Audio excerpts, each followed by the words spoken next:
pengaturan itu satu dua tiga. Yes. Itu yang ke penguburan pemakaman itu apa yang diatur kita hanya itu menyaksikan atau Menyaksikan saja.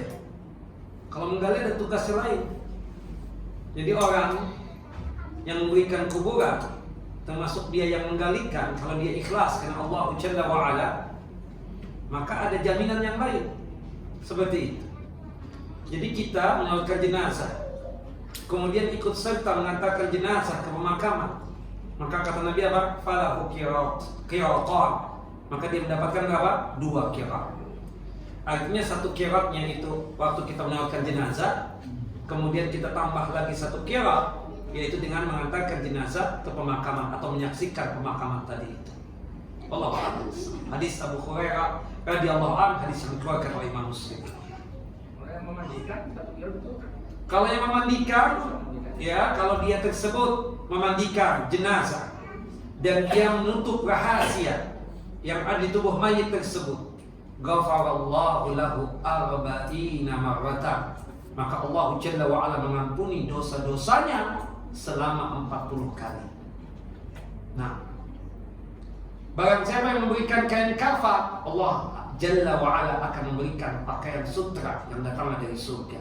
Artinya, yang suka memberikan kain kafan atau memakaikan kain kafan untuk si mayit, jaminan surga untuknya.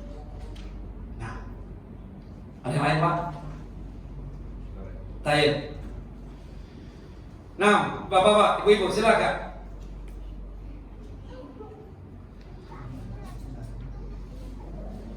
Kalau nggak saya nanya nih, 1,5 jam saya sudah ngomong nih. Ya, silakan ibu. Waalaikumsalam warahmatullahi wabarakatuh.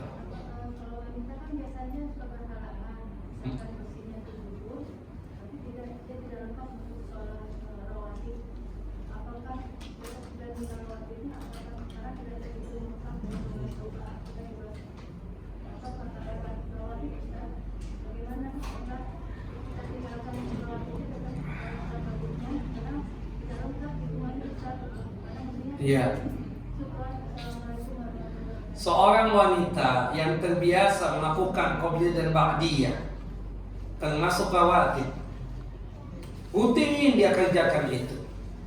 12 rakaat, qobliyah subuh 2 rakaat, qobliyah zuhur 4 rakaat, ba'diyah zuhur 4 rakaat, kemudian ba'diyah maghrib 2 rakaat, ba'diyah isya 2 rakaat, maka jaminannya banallahu lahu baitan fil jannah. Allah Jalla wa Ala akan membangunkan rumah di surga untuknya kelak. Nah, bagaimana kalau sekiranya dia haid atau nifas, nggak sholat kan? Karena ada 5 hal larangan buat wanita yang haid dan nifas. Salah satunya apa? Melaksanakan ibadah sholat. Ibu-ibu, jika ibu terbiasa mengerjakan sholat-sholat sunnah tadi, kemudian haid, maka insya Allah pahalanya terus mengucur dan mengalir. Jelas ya? Jangan takut. Subhanallah, Allah yang menentukan syariat ini. Subhanallah. Nah, apa bedanya kita dengan khawarij, ibu-ibu? Orang khawarij itu kepada wanita-wanita mereka yang haid dan nifas, itu sholatnya disuruh untuk diqadha. Makanya Mu'adzah binti Abdillah Al-Adawiyah ketika bertanya, Bunda Aisyah, kenapa sih kalau sholat kita nggak ada qadha? Kok cuma puasa yang ada qadha? Bunda Aisyah mengatakan, ahuriyatun anti, kamu dari daerah Hura ya, yang ada di Irak yang banyak khawarij situ. Oh enggak, just question, cuma sekedar bertanya. Kalau ibu tadi dapat nggak nisa, dapat nggak? Padahal kan kita haid, kita sucinya pas asar. Zuhur nggak dapat, qobliyah dan ba'diyah nggak dapat, qobliyah subuh nggak dapat, nggak sempurna dong Ustaz. Ibu, kalau ibu terbiasa qobliyah dan ba'diyah termasuk khawatir, ketika kita dalam kondisi halangan seperti haid dan nifas, atau kita bapak dan ibu sakit misalnya, pahalanya tetap dapat nggak? Tetap dapat. Begitu kira-kira ibu-ibu. Wallahu a'lam bishawab. Ya sudah, ini ditakdirkan oleh Allah Jalla wa Ala bahwasannya kita tersebut dalam kondisi haid, artinya kita nggak sholat, artinya kita nggak puasa, artinya kita nggak tawaf, artinya kita nggak hubungan. Karena haid dan nifas tidak boleh jima atau dijima. Berdasarkan firman Allah dalam surah Al-Baqarah surah yang kedua ayat 222. Kemudian perempuan haid dan nifas walaupun tidak boleh ditalak, dicerai. Ini cuma 5 larangan. Seperti itu. Jelas ya? Walhasil jangan kita khawatirkan lagi, toh Allah yang menentukan kita haid kok. Untuk disayangkan gak dapat sholat, ya Allah ya Allah. Kalau ibu atau kakak ketika dia tersebut suci dari haid dan nifas, rajin beramal saleh, termasuk qobliyah dan ba'diyah, termasuk rawatib, ketika datang tamunya yang bernama haid ini, insya Allah pahalanya tetap dia dapatkan. Allahu a'lam bishawab.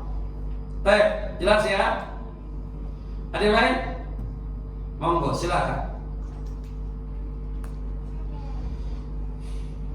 Lawan daripada sunnah apa Pak? Bid'ah. Oke.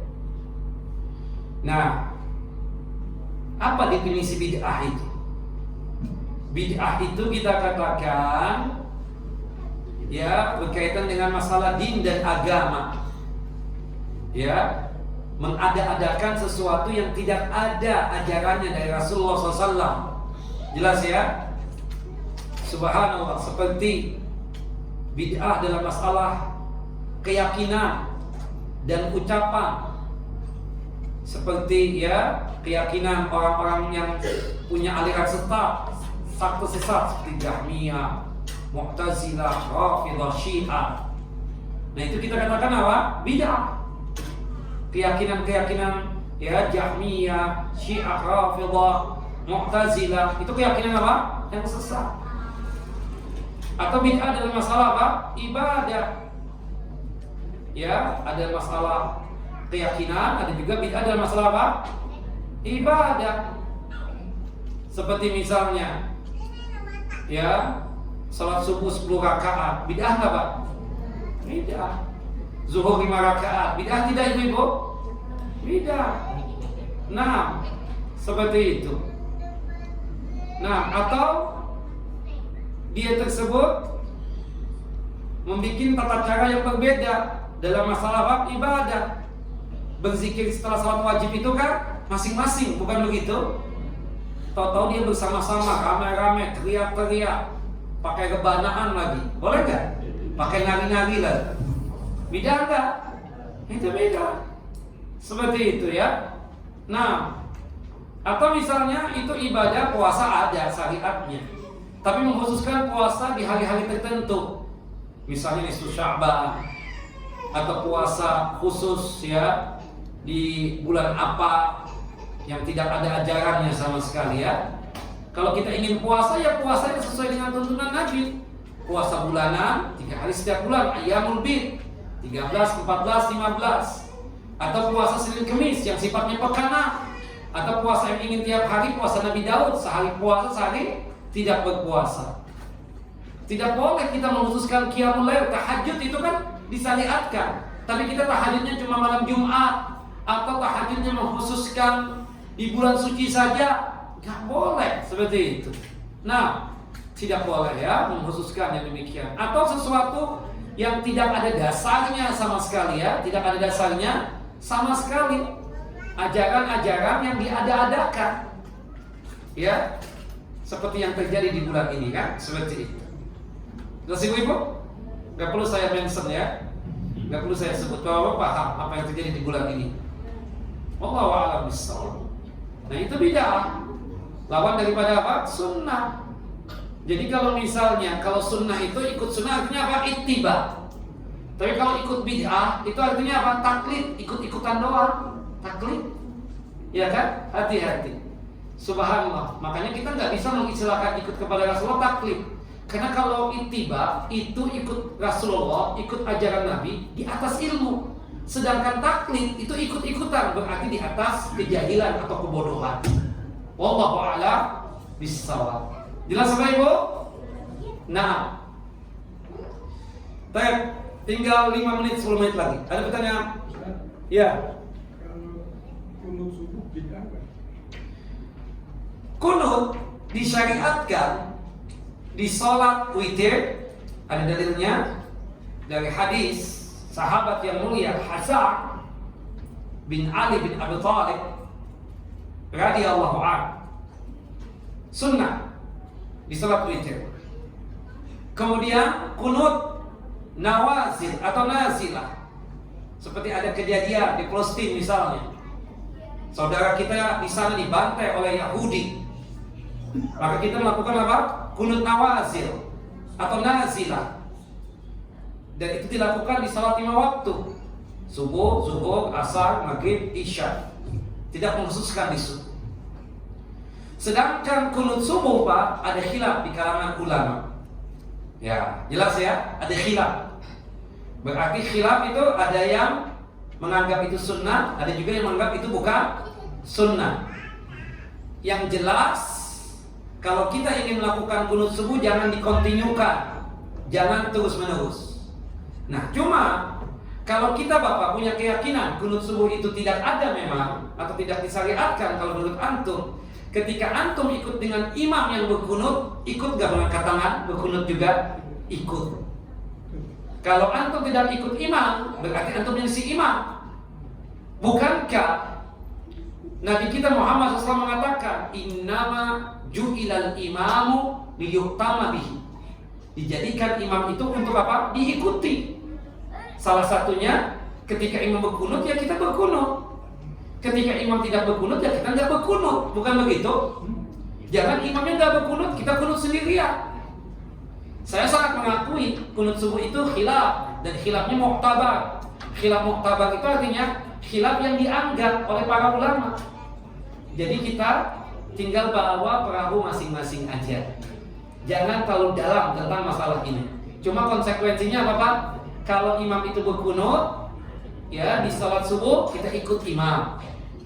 Kalau imam di salat subuh tidak berkunut, ya kita ikut imam, berarti tidak berkunut. Jelas Bapak? Wallahu a'lam bissawab. Begitu kira-kira. Baik, jangan lepas saja. Kalau lepas saja Pak, menyelisih imam. Dan itu berbahaya buat kita. Ya, tidak ikut dengan imam itu. Subhanallah, salahnya imam saja ikutin enggak? Imam lupa nih. Lupa tasyahud yang pertama, dia langsung berdiri. Boleh enggak kita tidak mengikuti dia? Harus berdiri juga enggak? Harus berdiri. Meskipun itu sudah subhanallah, subhanallah, tapi imamnya nggak paham Pak. Dan konsekuensi dalam ilmu fikihnya kan, kalau sudah berdiri tegak, meskipun dia ingat, dia lupa tasyahud yang pertama, diteruskan sholatnya. Tapi nanti sebelum salam dia melakukan apa? Sujud sahwi, 2 kali sujud. Nah itu kira-kira ya. Allahu a'lam bissawab. Baik, silakan satu lagi. Ya Pak. Bisa sebelum, bisa sesudah. Kalau kita lupa tasyahud yang pertama, sujud sahwinya sebelum salam. Kalau kita ketinggalan, apa kalau kita lupa rakaat, setelah mensempurnakan, kita sujud sahwinya itu setelah salam. Kalau kita ragu 2 atau 3, maka yang kita lakukan menetapkan sholat kita dengan hitungan yang kita yakini, yaitu hitungan kecil. Kemudian kita sempurnakan sholat kita. Nanti sebelum salam lakukan sujud sahwi. Yang jelas sujud sahwi itu 2 kali sujud. Boleh dilakukan sebelum salam, boleh juga dilakukan setelah salam. Allahu a'lam bissawab. Jelas Pak? Assalamualaikum. Wassalamualaikum. Di satu tempat itu, dia kunut itu 5 waktu dan itu sampai sekarang itu. Satu gimana kalau kita ngikutin sholat di masjid itu ya? Konsekuensinya kita harus ikut imam. Tapi kalau antum merasa nggak enak, ya cari masjid yang lain. Seperti itu. Nah, dan antum ingatkan DKM masjid ini sudah nggak benar gitu. Ingatkan pengurus masjid, panggil ustadz yang paham untuk menjelaskan hal itu. Allahu a'lam bissawab. Sepanjang tahun bayangkan. Padahal sudah aman ya, seperti itu. Barakallahu fikum. Nah, ada yang lain?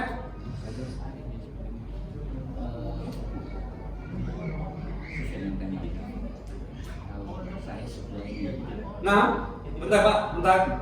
Saya sudah jadi beribadah itu selalu takut Ustaz, takut aja. Bedakan taklid dengan ittiba, Pak. Kalau kita insya Allah ittiba, Pak. Karena antum nanti paham dalil kan? Pak, ini sholat duha. Kalau antum sholat duha 2 rakaat, antum seperti apa? Bersedekah. Di tubuh kita ini kan ada sekitar 360 persendian. Ya, kalau antum sholat duha 2 rakaat, itu ibarat kata 360 persendian itu dianggap bersedekah. Dalilnya hadis dari Abu Dzar Al-Ghifari radhiyallahu anhu. Nah, kita nyebutkan dalil nggak, Pak? Berarti antum lakukan itu setiap sholat duha 2 rakaat. Tambah lagi, Pak, kalau antum sholat duhanya 4 rakaat, secara dunia antum akan dicukupkan, rizki antum akan dipenuhi segala kebutuhan antum. Itu hadis qudsi dari jalur sahabat yang mulia Abu Darda. Kemudian kalau antum rutinkan itu sholat duha 4 rakaat, jaminannya surga. Allah akan membangunkan rumah di surga. Apalagi ditambah oleh antum misalnya qobliyah zuhur 4 rakaat. Ada keterangannya kan? Hadisnya ini, hadisnya itu. Bukan ikut azhar, Pak. Ikut siapa? Rasulullah pakai dalil. Yang nggak pakai dalil itu kita katakan itulah yang disebut dengan taklid. Antum ikut saja. Antum tahu nih orang salah. Antum ikut saja. Yang penting Ustaz ngomong begini. Nah, posisi antum seperti berjenggot sekarang. Kan antum tahu dalilnya kan? Dalilnya apa? Dari Abu Hurairah, dari Abdullah bin Umar, ya, ta'ful liha wa jazus sawari. Antum nggak taklid, Pak. Antum apa? Ittiba. Subhanallah, seperti celana kita di atas mata kaki. Antum ittiba, ada dalilnya. Seperti itu kira-kira, Pak. Yang sudah dilaksanakan itu. Ya, Allah Maha tahu tentang kondisi kita di masa lalu dan Allah Maha Pengampun, Pak.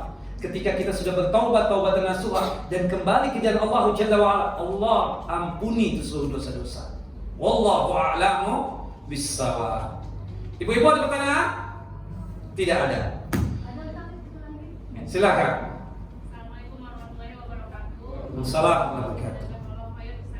Izin bertanya, Ustaz, sekarang ini kan informasi terkait kandungan-kandungan yang haram yang bisa ada di makanan-makanan itu sudah semakin banyak, Ustaz, ya, informasinya. Jadi sudah banyak yang mengedukasi gitu. Bahkan di jajanan-jajanan yang pinggir-pinggir saja bisa jadi tercemar amsyu, arak masak dan lain sebagainya. Nah, sikap kita nih, Ustaz, ibu-ibu kan biasanya kami, saya sendiri gitu pribadi suka terkadang jajan-jajan lah, Ustaz, gitu ya. Kalau untuk yang pinggiran-pinggiran kan mungkin mengurus halal itu kan tidak bisa. Nah, itu apakah kita harus selalu menanyakan gitu, Ustaz, ataukah bisa dengan asas husnuzon gitu, Ustaz, misalnya karena mungkin cuma batagor aja gitu misalnya, apakah bisa husnuzon atau sekarang harus ditanyakan atau bagaimana, Ustaz, agar tidak berlebihan namun tetap juga tidak bermudah-mudahan, Ustaz. Syukran jazakallahu khair. Yang pertama, kalau yang jual itu adalah orang muslim, apalagi dia taat, soleh atau solehah, maka kewajiban kita untuk percaya.